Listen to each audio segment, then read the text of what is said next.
Hello বন্ধুরা, তো কল্যাণ মন্দিরে এসেছি ঘুরতে, তো তোমাদের সঙ্গে শেয়ার করলাম। দেখো কত ভিড় হয়েছে।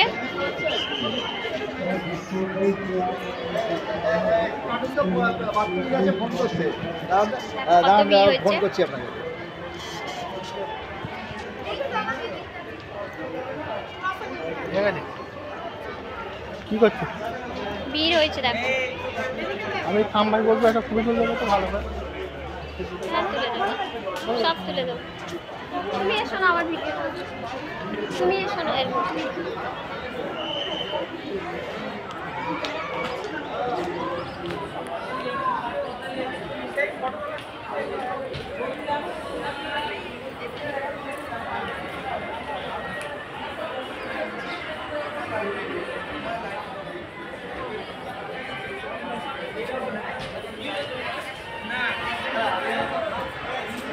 দেখো বন্ধুরা কত ভালো লাগছে।